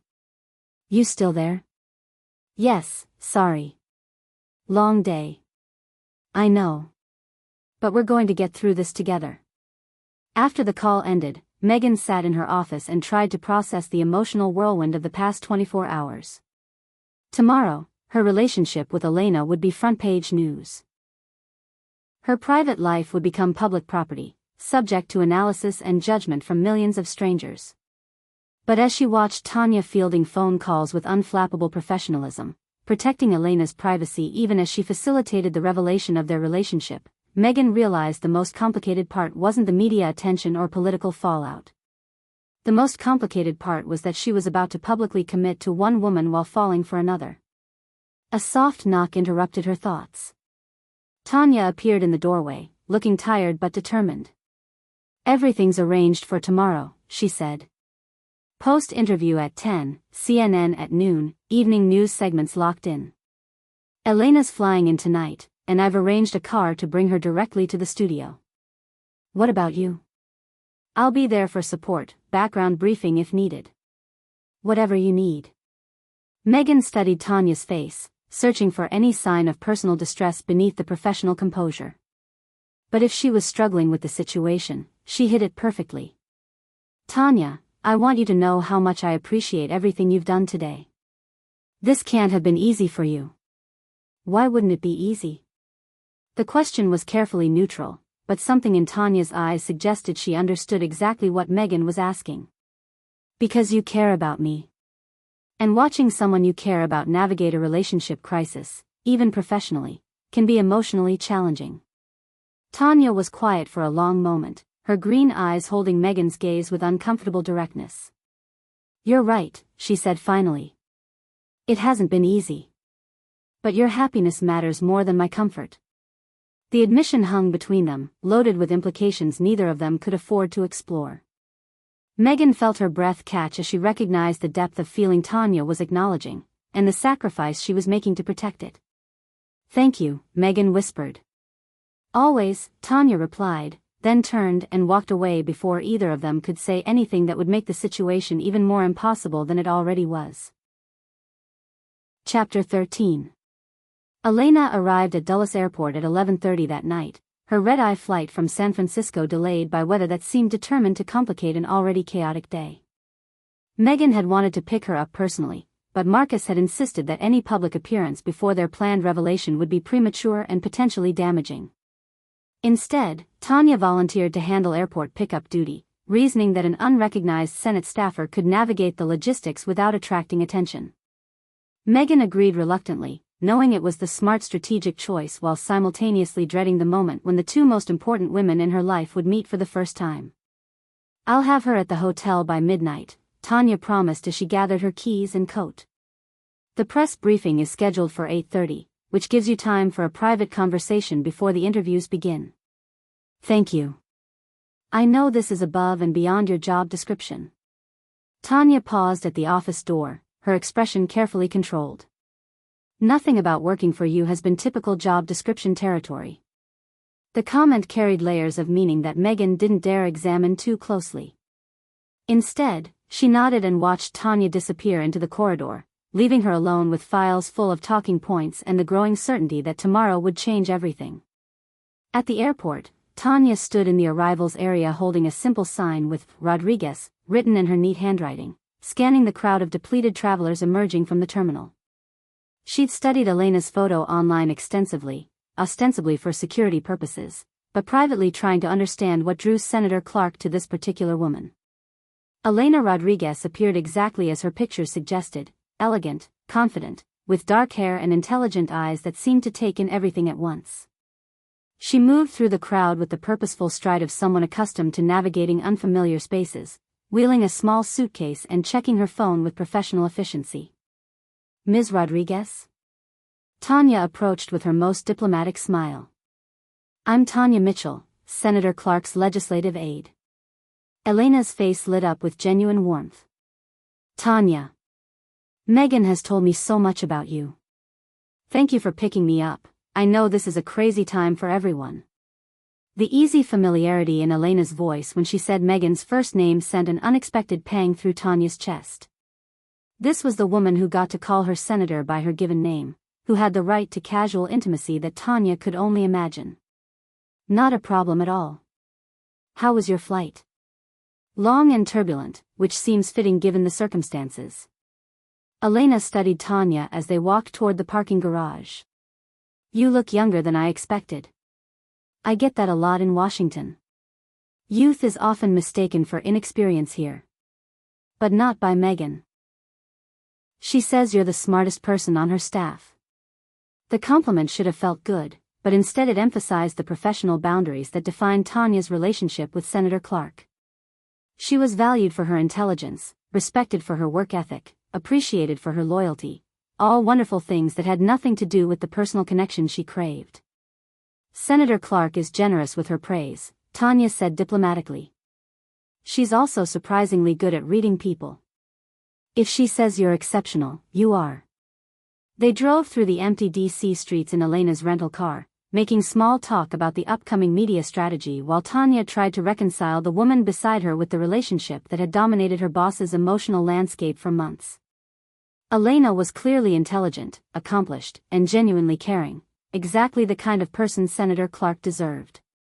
Which made Tonya's own feelings even more impossible to justify. "Can I ask you something?" Elena said as they pulled up to the downtown hotel where she'd be staying. "Megan seems different lately. More confident, more centered. Has something changed at work?" The question caught Tonya off guard. "Different how?" "Happier, I think. Like she's remembering why she loves her job instead of just enduring it." Elena turned in her seat to face Tonya directly. "I was wondering if that had something to do with you." Heat flooded Tonya's cheeks. "I'm not sure what you mean." "She talks about you differently than she talks about other staff members. There's an affection in her voice, a respect that goes beyond professional appreciation. Senator Clarke is an exceptional boss. I'm grateful to work for her." "That's not what I meant, and I think you know it." Elena's directness was disarming, and Tonya found herself struggling to maintain her diplomatic facade. "Ms. Rodriguez, I'm not sure this is an appropriate conversation. You're in love with her." The words hung in the air between them like an accusation, impossible to deny but dangerous to acknowledge. Tonya felt her carefully constructed professional composure cracking under Elena's perceptive gaze. "I think we should focus on tomorrow's media strategy," she said finally. "That's not a denial. It's also not a conversation I can have with you." Elena was quiet for a moment, studying Tonya's face in the dim light from the hotel entrance. When she spoke again, her voice was gentler. "I'm not trying to make this harder for you. I just wanted to understand why Megan has seemed so conflicted lately." "Conflicted? About us? About going public? About what she wants her life to look like?" Elena paused. "About whether love is worth the political risk." The admission revealed more than Elena probably intended: uncertainty about her own relationship, awareness that Senator Clarke was struggling with deeper questions than just media strategy. "She loves you," Tonya said quietly, because it was true and because Elena deserved to hear it. "I know. But love isn't always enough, is it? Sometimes timing matters more than feeling." They sat in silence for a moment, two women who cared about the same person in completely different ways, acknowledging truths neither could fully explore. "Thank you for picking me up," Elena said finally, gathering her things. "And thank you for taking such good care of her. I know she's lucky to have you in her corner." "Tomorrow is going to be difficult," Tonya replied. "But you'll get through it together." "Will we, though? That's the question, isn't it?" Elena disappeared into the hotel lobby, leaving Tonya alone in the parking lot with the weight of unspoken feelings and the growing certainty that tomorrow's revelations would complicate everything in ways no communication strategy could anticipate.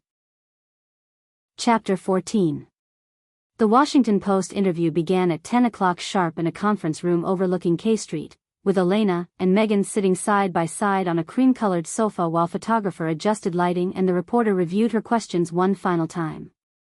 Tonya watched from the back of the room, clipboard in hand, ready to intervene if the conversation veered into dangerous territory.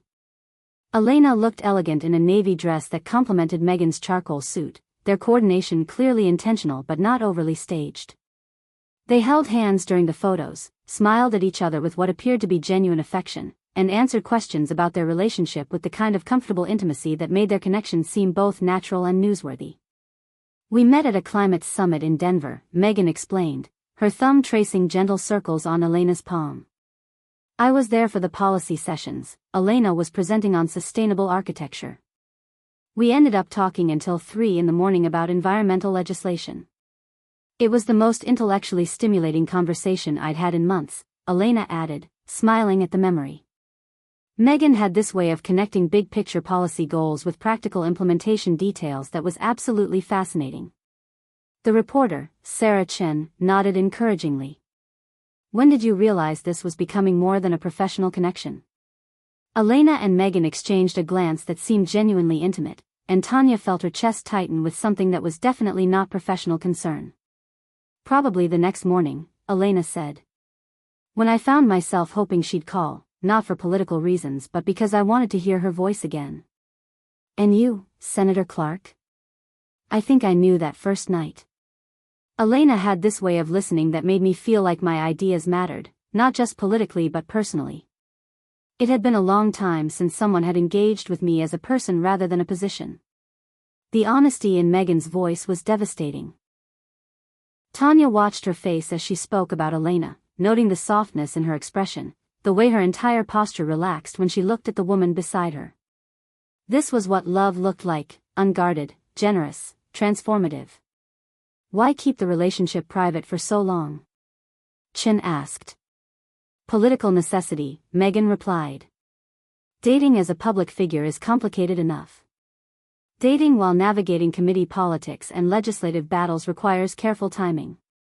"Were you concerned about voter reaction?" "Not really. My constituents care more about healthcare reform than my personal life. But Washington tends to turn private relationships into political theater, and we wanted to protect what we had built together." "What changed your minds about going public?" Elena and Megan exchanged another look, and Tonya could see them making a real-time decision about how much truth to reveal. Someone was going to tell our story whether we participated or not, Elena said finally. We decided we'd rather tell it ourselves, on our own terms. Are you concerned about political ramifications, Senator? Any relationship requires compromise and consideration for your partner's needs, Megan replied diplomatically. Elena and I have been thoughtful about potential conflicts from the beginning. Her architectural firm has no government contracts, no lobbying presence, no financial relationship with federal policy making. But surely your colleagues have opinions about senators' personal lives? Megan's smile turned slightly sharper. My colleagues have opinions about everything. That's why they're senators. The interview continued for another 30 minutes, covering their future plans, Elena's work, and Megan's perspective on balancing public service with private happiness. Throughout, they presented a united front, two accomplished women who had found love despite busy careers and were willing to face public scrutiny together. Watching them, Tonya felt a complex mixture of admiration, heartbreak, and professional pride. The communication strategy was working perfectly. Elena came across as intelligent and independent, Megan seemed more human and relatable, and their relationship appeared genuine because it was genuine. But as the photographer captured their final shots, Elena's hand on Megan's shoulder, both of them laughing at some private joke, Tonya also felt something else entirely. A certainty that she was watching the woman she loved commit publicly to someone else, in a way that would make her own feelings not just inappropriate but genuinely harmful to everyone involved. That went perfectly, Elena said to Tonya as they prepared to leave for the CNN interview. Your coaching on message consistency really paid off. You both did beautifully, Tonya replied, meaning it despite her personal feelings. The story tomorrow will be exactly what we wanted, love overcoming obstacles, not scandal or political calculation. Couldn't have done it without you, Megan said, and there was something in her voice that made Tonya look at her more closely. Gratitude, certainly, but also something that looked almost like regret. Just doing my job, Tonya said softly. No, you're doing much more than that. You're protecting both of us, and I want you to know how much that means. The moment stretched between them, loaded with everything they couldn't say in Elena's presence. Then Elena's phone rang, breaking the spell, and they moved on to the next interview, the next performance, the next step in making their relationship public reality. But as they walked toward the CNN studios, Tonya couldn't shake the feeling that something fundamental had shifted, not just in how the public would perceive Senator Clarke, but in how she perceived herself. Love was being declared and claimed, boundaries were being established, and Tonya's own impossible feelings were being relegated to the shadows where they belonged. She should have felt relieved that everything was working out as planned. Instead, she felt like she was losing something precious that she'd never actually had the right to want in the first place. Chapter 15. The CNN interview went even more smoothly than the post-session, with Anderson Cooper asking thoughtful questions that allowed Megan and Elena to present their relationship as a mature love story between two accomplished professionals. By the time they finished the evening news rounds, public reaction was already trending positive, social media filled with supportive comments about authentic love and groundbreaking representation. But as they returned to Megan's office that evening, Tonya could sense an underlying tension that had nothing to do with media strategy. Elena seemed increasingly aware of the dynamic between Megan and her legislative aide, while Megan appeared caught between gratitude for Tonya's support and something more complicated that she was working hard to suppress.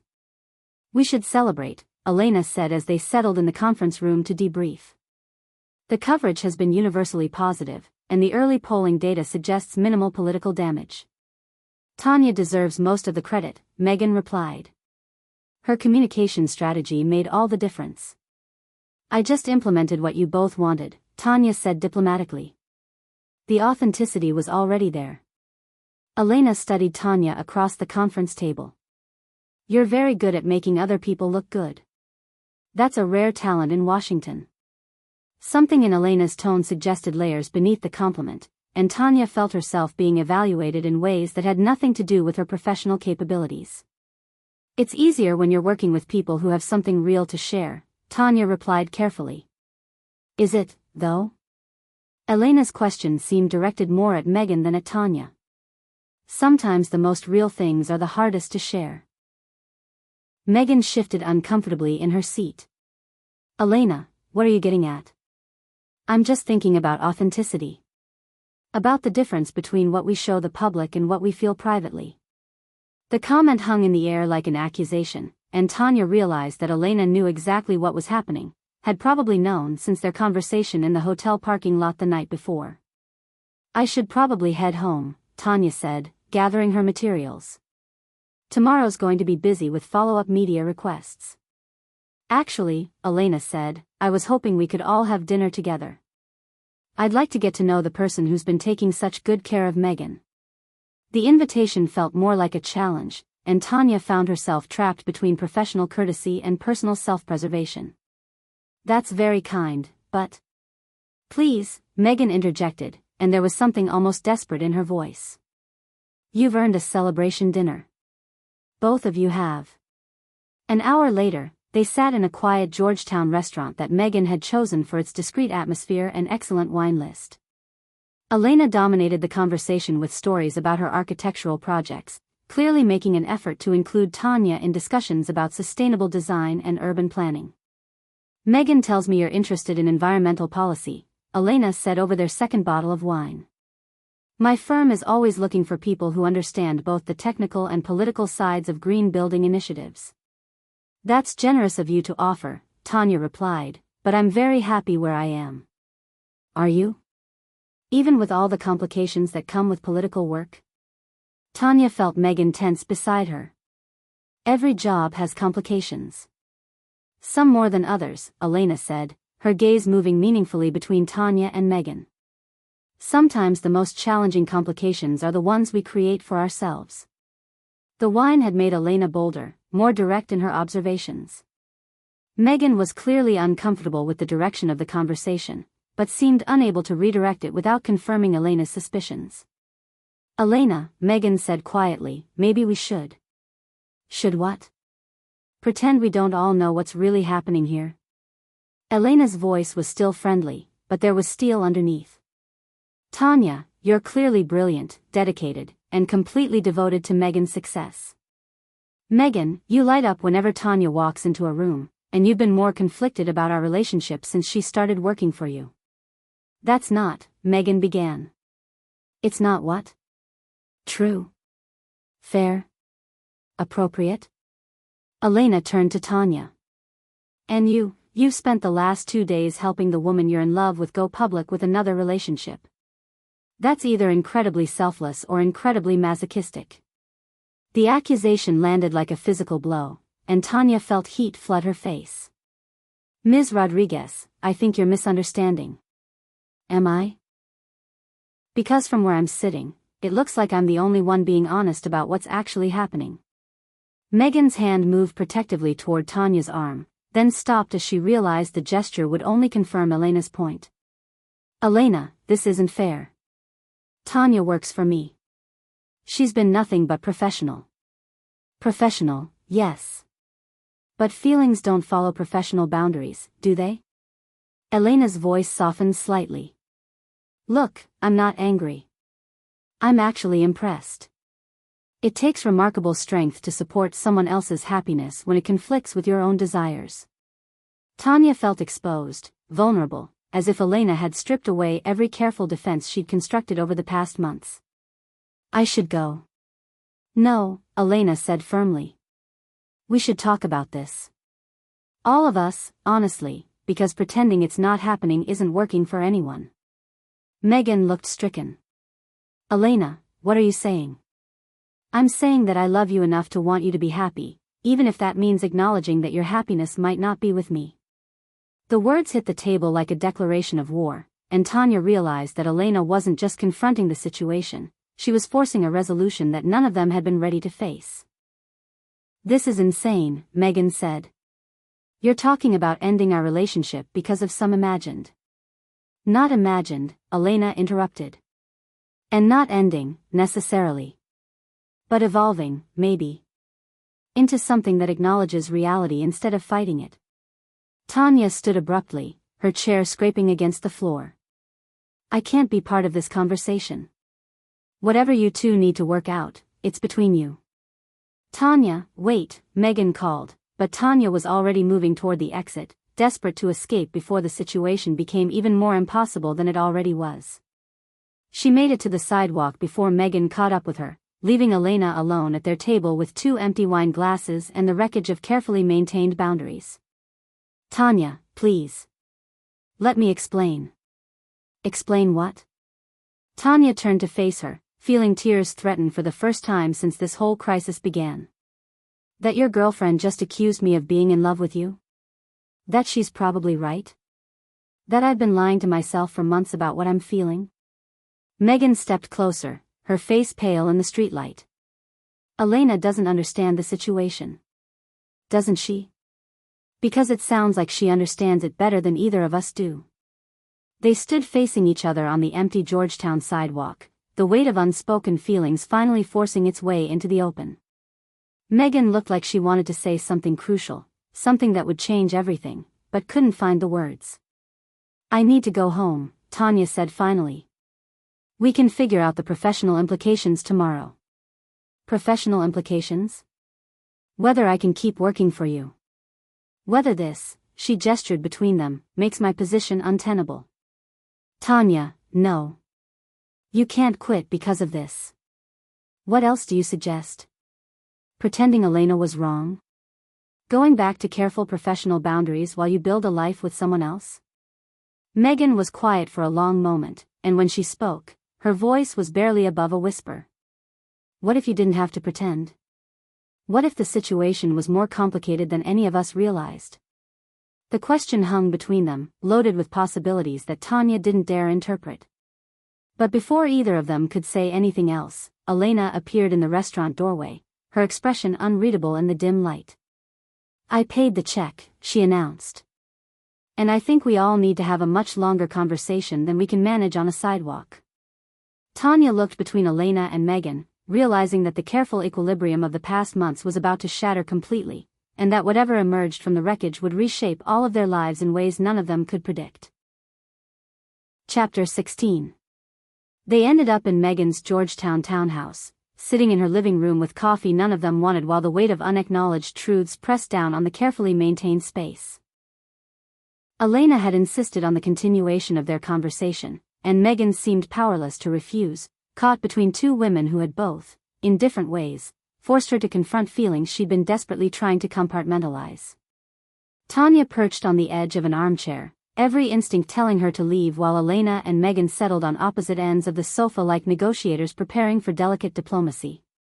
So, Elena said, breaking the tense silence. Let's talk about what's really happening here. Elena, I don't think, Megan began. No, let me finish. I've been watching you for months, Megan. Watching you become more engaged, more passionate about your work, more alive than you've been since we started dating. And it coincided exactly with Tonya joining your staff.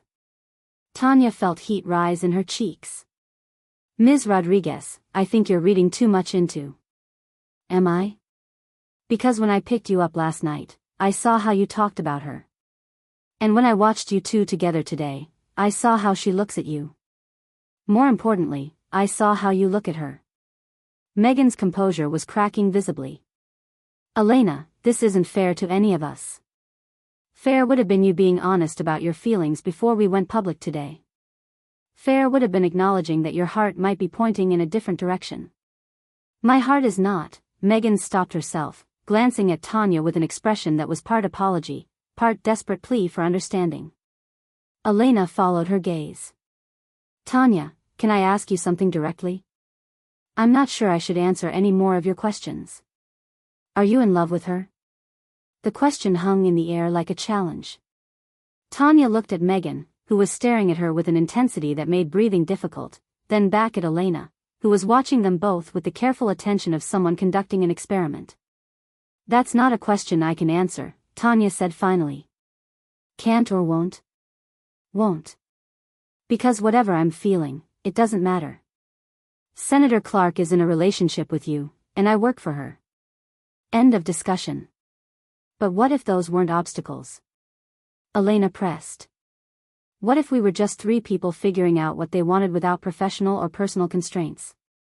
Megan stood abruptly, moving to the window that overlooked her small garden. Elena, what are you doing? I'm trying to save us all from months of misery. You're falling for someone else, Megan. I can see it, Tonya can feel it, and you're fighting it because you think it's wrong or inappropriate or politically dangerous. It is inappropriate. She works for me. People quit jobs. They find new positions. They restructure their professional lives when personal circumstances change. Elena's calm rationality was somehow more devastating than anger would have been. She was dismantling the careful barriers that had kept Tonya's feelings safely contained, forcing all of them to confront possibilities they'd been avoiding. You're talking about ending our relationship, Megan said, her voice tight with emotion. I'm talking about being honest about what kind of relationship we actually have. Elena's voice was gentle but firm. We care about each other, Megan. We're compatible intellectually and physically. But we're not in love the way people should be when they're planning a future together. How can you say that? Because when you talk about your work, your passion, your hopes for what you can accomplish, you don't include me in those visions. But you do include her. Elena gestured toward Tonya, who felt like she was witnessing the dissolution of a relationship she'd helped to publicize just hours earlier. This is insane, Tonya said, standing up. You two went public today. You're building something together. I'm not going to be the reason that falls apart. You're not the reason, Elena said quietly. You're just the catalyst that's forcing us to acknowledge what was already true. Megan turned from the window, her face pale but determined. Elena, I care about you. I don't want to hurt you. Then don't. Don't stay with me out of obligation or political convenience. Don't build a relationship on foundations that aren't solid. And what about today? The interviews, the public commitment? We'll figure it out. Relationships evolve, people grow apart, circumstances change. The media will have a field day for a week, then move on to the next story. Elena stood and gathered her purse, her movements deliberate and final. I'm going back to my hotel.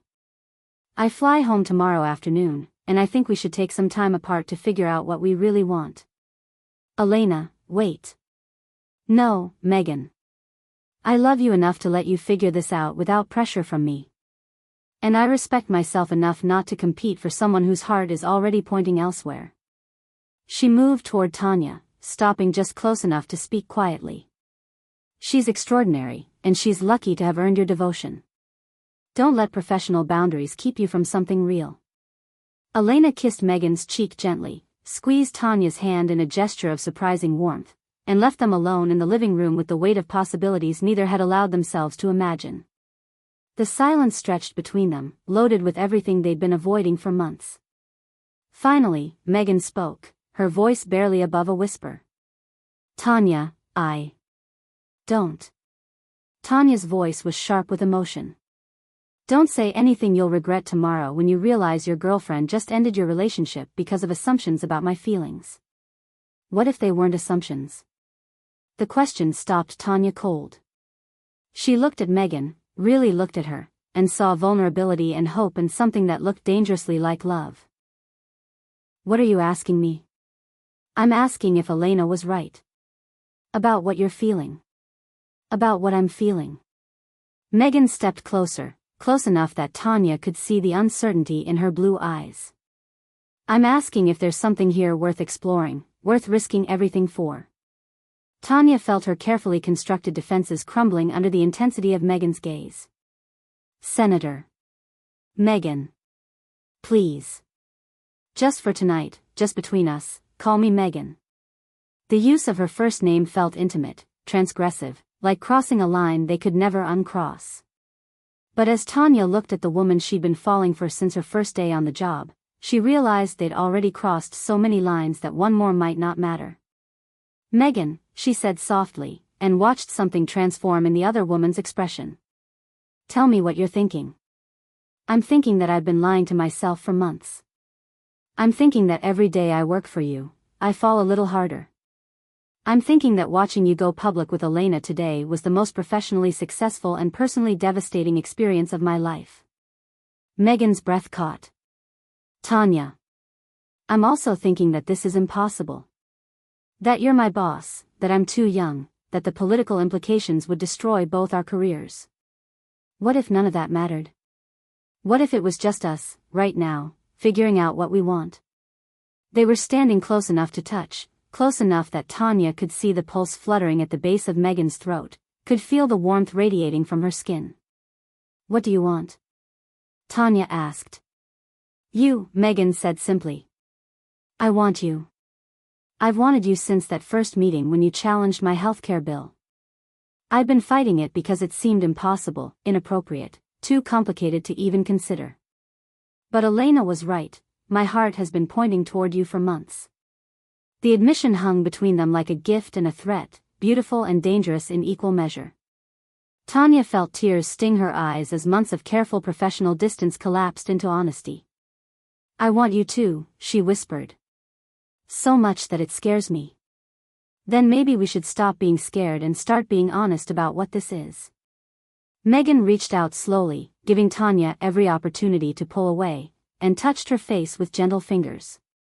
The contact was electric, sending shivers through Tonya's entire body as she realized that the woman she'd been dreaming about was finally touching her, finally acknowledging the connection that had been building between them. What happens now? Tonya asked. I don't know. But I know I'm tired of pretending I don't feel this. And then Megan was kissing her, soft and tentative at first, then with growing certainty as Tonya melted into her arms. It was everything Tonya had imagined and nothing like she'd expected, desperate and gentle, passionate and tender, like coming home and jumping off a cliff simultaneously. When they finally broke apart, both breathing hard, Tonya realized that everything had changed irrevocably.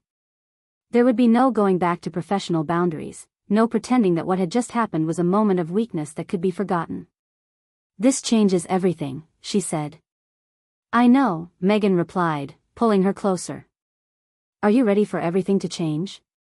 Tonya looked into the blue eyes of the woman she loved, the woman who had just chosen her over political safety and established relationships, and felt her future reshaping itself around possibilities she'd never dared to imagine. Yes, she said. I'm ready. Chapter 17. They spent the night talking, sitting on Megan's sofa as hours dissolved around them, sharing stories and fears and dreams they'd kept carefully hidden behind professional facades. Tonya learned about Megan's childhood in Minnesota, her decision to leave corporate law for public service, the loneliness that had defined much of her political career. Megan discovered Tonya's passion for policy work, her complicated relationship with ambition, the way she'd been searching for something meaningful to dedicate her life to. I never expected this, Megan said as dawn light began filtering through the windows. When I hired you, I thought I was getting a competent legislative aide. I had no idea I was inviting someone into my life who would turn everything upside down. Good upside down or terrifying upside down? Tonya asked, curled against Megan's side in a way that felt both natural and miraculous. Both. Definitely both. They'd kissed again throughout the night, gentle explorations that promised deeper intimacy while acknowledging the complicated reality they were navigating. Every touch felt precious and fragile, as if the spell could be broken by too much intensity too quickly. What do we do about work? Tonya asked as morning coffee brewed in Megan's kitchen. I can't keep being your legislative aide now that this is happening. I know. We'll figure something out. Transfer you to another committee, find you a position that doesn't create direct conflicts. And Elena? Megan's expression grew thoughtful. Elena was right about us not being in love the way couples should be. We cared about each other, but we were building something safe rather than something passionate. I think she knew that before I did. She seemed remarkably understanding for someone whose relationship just ended. Elena is generous. She wants me to be happy, even if that means being happy with someone else. Tonya felt a complex mixture of gratitude and guilt toward the woman who had essentially orchestrated her own romantic displacement. Do you think she planned this? Last night, forcing the conversation? Maybe. Elena's an architect, she thinks systematically about problems and solutions. She probably saw what was happening before either of us acknowledged it. The morning light grew stronger, and with it came the reality of what they'd done. Tonya sat up, running her hands through her disheveled hair. "This is going to be complicated," she said. "Everything worth having is complicated." Megan pulled her back down, pressing a kiss to her forehead. "But we'll handle it. Together." Chapter 18, 3 months later. The Environment Committee hearing room was packed with reporters and environmental advocates as Tonya Mitchell, newly appointed senior policy advisor to the committee, presented her analysis on renewable energy standards. From her seat in the gallery, Senator Megan Clarke watched with barely concealed pride as the woman she loved commanded the room with confidence and expertise. The transfer had been surprisingly smooth. Marcus had been understanding, even supportive, when Megan had explained the situation. The Ethics Committee had approved Tonya's move after confirming no professional misconduct had occurred while she was on Megan's staff. And Elena, true to her word, had handled their amicable separation with grace, even sending Megan a congratulatory text when news of her new relationship became public. The media attention had been intense but brief, exactly as Elena had predicted. A few think pieces about workplace romances and power dynamics, some speculation about the timing relative to Elena, but mostly the story was framed as two accomplished women finding love in an unexpected place. Megan's poll numbers had barely shifted. The data clearly shows that investment in renewable infrastructure creates more jobs than fossil fuel subsidies, Tonya was saying, her voice steady and authoritative. The question isn't whether we can afford this transition, it's whether we can afford not to make it. Senator Williams leaned over to Megan. "You trained her well. Smart move letting her flourish on the committee." "She was always going to flourish," Megan replied. "I just had to get out of her way." After the hearing, Megan waited in the corridor as staffers and senators filed past. When Tonya finally emerged, her face flushed with success, Megan allowed herself a small smile. "You were brilliant," she said quietly. "Thank you. Though I should probably thank you for all those late-night policy debates that prepared me. Those weren't just about policy." Tonya's eyes sparkled. "No, they weren't. They maintained a professional distance in the Capitol hallways, but the connection between them was palpable. That evening, they would go home to Megan's townhouse, their home now, though Tonya still kept her apartment for appearances. They would make dinner together, debate the finer points of environmental legislation, and fall asleep in each other's arms. "Dinner tonight?" Megan asked, the question loaded with meaning. "Always," Tonya replied. As they walked in opposite directions, Megan toward her office, Tonya toward the committee rooms. Megan reflected on how much had changed in 3 short months. She'd risked her carefully constructed political life for love, and somehow, impossibly, both had survived. Her phone buzzed with a text from Elena, saw Tonya's testimony on C-SPAN. "She's remarkable. You chose well." Megan smiled and typed back, "Thank you. For everything." Elena's response came quickly, "Be happy, Megan. That's all I ever wanted for you." And she was.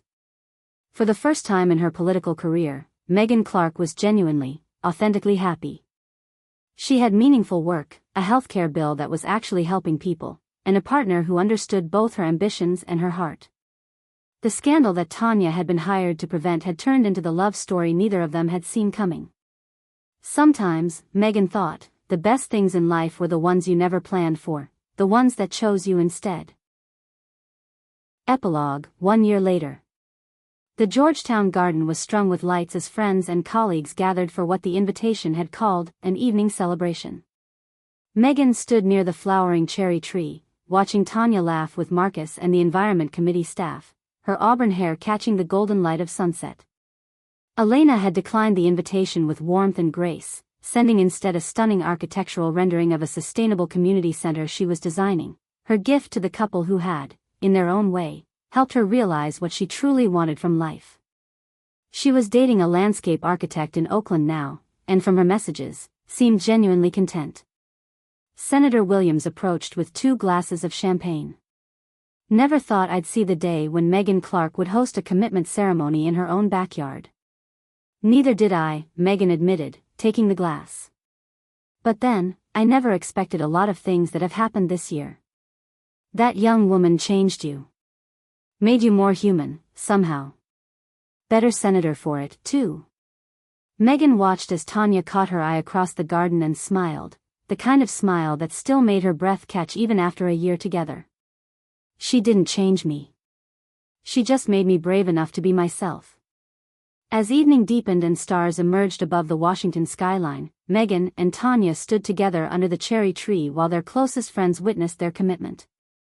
There were no cameras, no reporters, no political calculations, just two women who had found each other against all odds, promising to build a future together. "I love you," Tonya whispered as they exchanged rings. "I love you," Megan replied, meaning it with every fiber of her being. The scandal that never quite happened had become the love story no one had expected. And as Megan Clarke kissed Tonya Mitchell under the cherry blossoms of Georgetown, she knew that some risks were worth everything, especially the ones that led to home. The end. Thank you so much for listening. Please subscribe so you never miss a new story from us.